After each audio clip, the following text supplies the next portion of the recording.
Reflection of light, ठीक है। अब रिफ्लेक्शन ऑफ लाइट क्या होता है? रिफ्लेक्शन में हम लोगों ने पढ़ा था कि अगर कोई लाइट रे जाती है तो वो किसी सरफेस पर टकराने के बाद उसी सरफेस जहाँ से जा रही है उसी तरफ वापस आ जाएगी, ठीक है। जिस मीडियम से जा रही है उस मीडियम में वापस आ जाएगी, ये था रिफ्लेक्शन। रिफ्लेक्शन में हमें क्या पढ़ना होता है? जैसे कोई एक ये मीडियम है, एक ये मीडियम है एयर और दूसरा मीडियम है वाटर, ठीक है।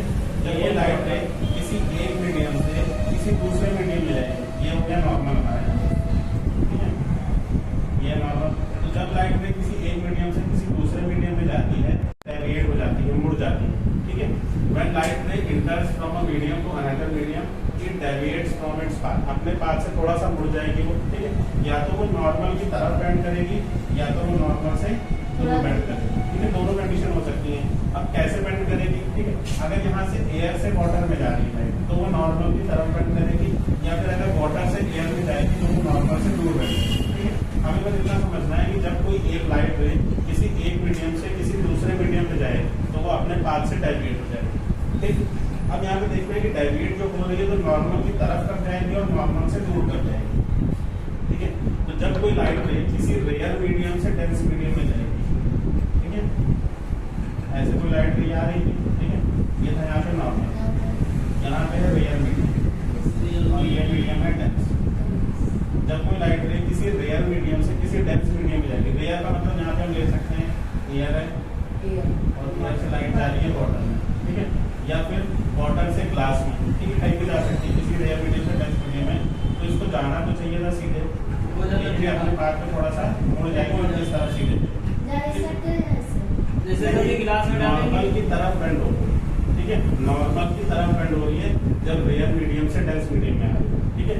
और जब डेंस मीडियम से रेयर मीडियम में जाएगी तो नॉर्मल से दूर जाएगी, एक चीज क्लियर होगी। यहाँ पे नॉर्मल और ये जो रे है इसे क्या कहेंगे?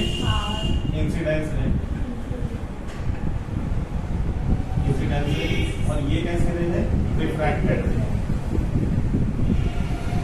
ये हो गया हमारी रिफ्रैक्टेड। इंसिडेंस रे और नॉर्मल के बीच में जो एंगल बनता है उसे कहते हैं एंगल आई या इंसिडेंस एंगल, और नॉर्मल और रिफ्रैक्टेड रे के बीच में जो एंगल बनता है इसे कहते हैं एंगल ऑफ रिफ्रैक्टेड एंगल, ठीक है। अब हमें रिफ्लेक्शन ऑफ लाइट तो समझ में आ गया कि एक मीडियम से दूसरे मीडियम में जाएगी तो अपने पाथ से डेविएट हो जाएगी, ये हो गया रिफ्लेक्शन, ठीक। रिफ्लेक्शन के लॉज क्या है? दो लॉज है रिफ्लेक्शन के।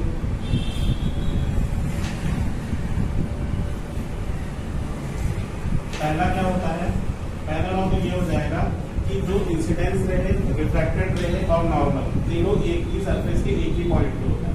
इंसिडेंस रे, रिफ्रैक्टेड रे और नॉर्मल तीनों एक ही सरफेस के एक ही पॉइंट पे यहाँ पे, ठीक है, होते हैं। पहला लॉ तो ये हो गया। दूसरा लॉ इसका क्या होता है कि इंसिडेंस एंगल और रिफ्रैक्टेड एंगल, अगर हम दोनों को साइन ले लें, sine i upon sine r, तो ये जो होता है ये कांस्टेंट होता है, ठीक है। Sine i upon sine r की जो वैल्यू होती है ये कांस्टेंट होती है, चेंज नहीं होती किसी भी एक मीडियम के लिए। जब कभी भी लाइट एयर से वाटर में जाएगी तो हमेशा साइन आई और साइन आर की वैल्यू जो होगी वो कांस्टेंट रहेगी, ठीक है। इसी कांस्टेंट को हम कहते हैं एन, ठीक है, एन कहते हैं। इसी एन को फिर हम कहते हैं रिफ्रैक्टिव इंडेक्स, इसी को हम कहेंगे रिफ्रैक्टिव इंडेक्स,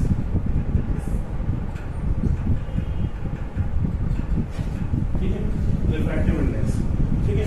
और इसका एक नाम और है स्नेल्स लॉ। अगर क्वेश्चन पूछेगी व्हाट इज स्नेल्स लॉ, तो स्नेल्स लॉ में हम ये बताएंगे कि sine i upon sine r जो होता है ये हमेशा कांस्टेंट होता है, ठीक है, एक चीज। और दूसरी चीज ये जो कांस्टेंट है ये हमेशा इन दोनों मीडियम के रिफ्रैक्टिव इंडेक्स के इक्वल होता है।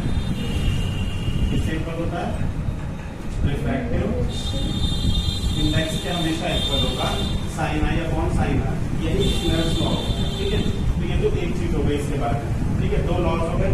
पहला काम मैं बताया कि जब कोई लाइट रे किसी एक मीडियम से किसी दूसरे मीडियम में जाएगी तो वो अपने पाथ से थोड़ा सा डेविएट होगी, ठीक। जो आने वाली लाइट रे है इंसिडेंस रे, उसको हम इंसिडेंस रे कहेंगे। जो रिफ्लेक्शन होने के बाद जो रे है वो रिफ्रैक्टेड रे होगी। इंसिडेंस रे और नॉर्मल के बीच में जो एंगल बना उसे एंगल ऑफ इंसिडेंस या इंसिडेंस एंगल कहेंगे। रिफ्रैक्टेड रे और नॉर्मल के बीच में जो एंगल बना उसे रिफ्रैक्टेड एंगल कहेंगे। इतनी बात। फिर उसके बाद दो लॉज है डिफ्रैक्शन के। पहला क्या है, इंसिडेंस रे, रिफ्रैक्टेड रे और नॉर्मल, तीनों एक ही सरफेस के एक ही पॉइंट पे होते हैं। दूसरी चीज साइन आई और साइन आर, जहाँ पे आई इंसिडेंस एंगल है और आर रिफ्रैक्टेड एंगल है, इन दोनों का रेशियो हमेशा कांस्टेंट होता है। ठीक, एक चीज। फिर स्नेल्स लॉ, स्नेल्स लॉ में एक चीज है कि sine i upon sine r जो होता है ये कांस्टेंट होता है और इसे ही हम रिफ्रैक्टिव इंडेक्स कहते हैं उसी मीडियम के। ठीक है, हर मीडियम का रिफ्रैक्टिव इंडेक्स फिक्स्ड होता है, वो चेंज नहीं होता किसी दूसरे मीडियम के रिस्पेक्ट में। ठीक है, ये तो हो गया रिफ्लेक्शन ऑफ लाइट और स्नेल्स लॉ। ठीक है, अब रिफ्लेक्शन हो कैसे रहा है। ठीक है, अगर कोई लाइट रे रेयर मीडियम से डेंस मीडियम में जा रही है और डेंस मीडियम से रेयर मीडियम में आ रही है तो क्या चीज है, वहां पे चेंजेस हो रहा है। ठीक है, देखो जब भी कोई लाइट रे रेयर मीडियम से जाएगी डेंस मीडियम में, ठीक है, जब भी कोई लाइट रे रेयर मीडियम से डेंस मीडियम में जाएगी तो वो लाइट बेंड हो जाएगी, बेंड्स टुवर्ड्स नॉर्मल,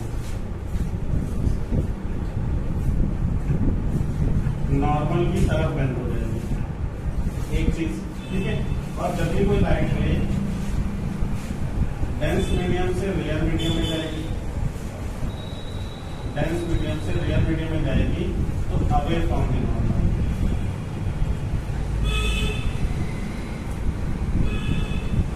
ऐसी दो कंडीशन होगी। ठीक है, बेंड्स टुवर्ड्स द नॉर्मल जब रेयर मीडियम से डेंस मीडियम में जा रही है और जब डेंस से रेयर में आ रही है तो अवे फ्रॉम द नॉर्मल।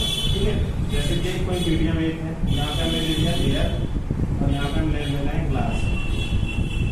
ठीक है, ये नॉर्मल है, वो लाइट है ऐसे आई, इसको ऐसे जाने के बस इसलिए इस तरफ मुड़ जाएगी, इधर से आई लाइट और इधर से ये नॉर्मल। ठीक है, नॉर्मल की तरफ बेंड। ठीक है, अगर इसका उल्टा हम करते हैं, यहाँ पे ग्लास ऊपर रखते हैं और यहाँ पे नीचे एयर करते हैं या बॉर्डर करते हैं। ठीक है, अब अगर कोई लाइट रे आती है, ठीक है, ये नॉर्मल है, इसको जाना चाहिए ऐसे जाएगी। ठीक है, वो नॉर्मल से थोड़ा सा और दूर हो जाएगी। ठीक है, तो ये दोनों कंडीशन होती है। ये एयर जो है वो रेयर मीडियम है, ग्लास डेंस मीडियम है। ग्लास यहाँ पे डेंस है, यहाँ पे रेयर है, तो यहाँ पे डेंस से रेयर में आ रही है तो away from the normal, normal से दूर हो रही है और यहाँ पे नॉर्मल की तरफ मुड़ रही है। ठीक है, ये दो चेंजेस होते हैं जब लाइट रे डेंस मीडियम से रेयर में आएगी या रेयर से डेंस में जाएगी। ठीक है, इतनी बात क्लियर है। ठीक है, तो इसके आगे हमें एक चीज समझनी है,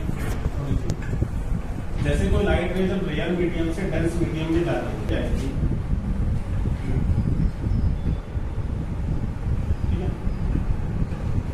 ये कोई लाइट रे है, यहाँ पे मान लो हम ले लें अच्छा वाटर और यहाँ पे ले लें एयर। ठीक है, ये नॉर्मल हो गया, इस लाइट रे को ऐसे जाना चाहिए सीधे, ये इस तरफ जाएगी क्योंकि ये वाटर से एयर में जा रही है। ठीक है, डेंस मीडियम से रेयर मीडियम में आ रही है, नॉर्मल से दूर जाएगी। जब भी कोई लाइट रे नॉर्मल से दूर जाएगी तो अब हमने देखा कि अगर हम इस इंसिडेंस एंगल की वैल्यू को थोड़ा सा बढ़ा दें, ये हो गया एंगल आर रिफ्रैक्टेड एंगल, अगर हम इंसिडेंस एंगल की वैल्यू को थोड़ा सा बढ़ा दें, ठीक है, इंसिडेंस एंगल की वैल्यू को अगर हम थोड़ा सा बढ़ा दें तो क्या होगा, तो यहाँ पे जो रिफ्रैक्टेड एंगल होगा वो भी थोड़ा सा बढ़ जाएगा। जैसे अगर हम इसको बढ़ा दें, इसको हमने कह दिया आई डैश, यहाँ पे जो ये रिफ्रैक्टेड एंगल है, अगर हम इंसिडेंस एंगल की वैल्यू को बढ़ाएंगे तो ये जो रिफ्रैक्टेड एंगल है ये भी थोड़ा थोड़ा सा बढ़ता जाएगा। बढ़ाने का मतलब है आप जैसे इसको थोड़ा सा और बढ़ा दें, ऐसे इतना कर दें, ठीक है, ये जो रिफ्रैक्टेड एंगल होगा ये इतना हो जाएगा, थोड़ा और बढ़ जाएगा। ठीक है, अगर इंसिडेंस एंगल की वैल्यू हम और बढ़ाते हैं और इंसिडेंस एंगल की वैल्यू इतनी बढ़ा दें कि रिफ्रैक्टेड एंगल जो है वो 90 डिग्री है। 90 डिग्री का मतलब क्या है,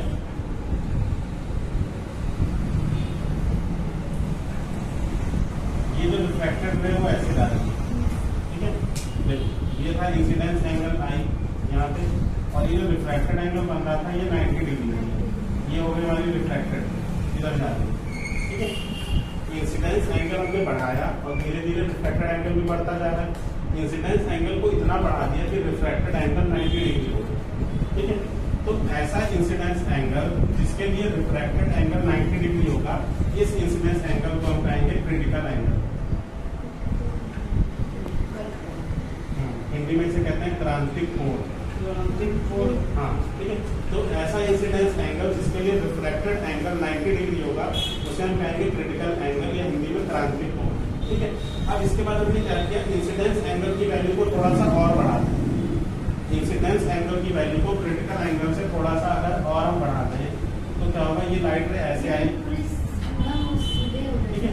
तो ये लाइट रे जो होगी ये इधर ना जाके फिर ये इधर जाने लगेगी। अब देखो हमने क्या किया, इंसिडेंस एंगल की वैल्यू को क्रिटिकल एंगल से भी थोड़ा सा बढ़ा दिया, तो लाइट रे इस मीडियम में 90 डिग्री से भी इसका एंगल बढ़ गया। कितना एंगल हो गया, 90 से। यानी लाइट रे जिस मीडियम से आ रही थी, अगर ये मीडियम हमारा वाटर था और वाटर से एयर में जा रही थी, तो लाइट रे जिस मीडियम से आ रही थी उसी मीडियम में वापस चली गई, ठीक है। जिस मीडियम से आ रही थी उसी मीडियम में वापस चली गई, तो ये क्या हो गया, reflection of light.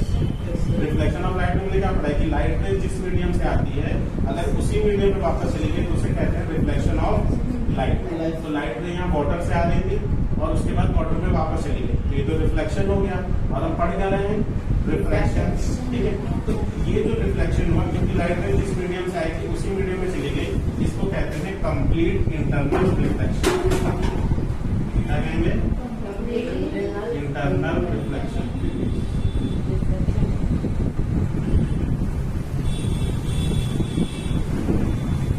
Complete internal reflection, ठीक है।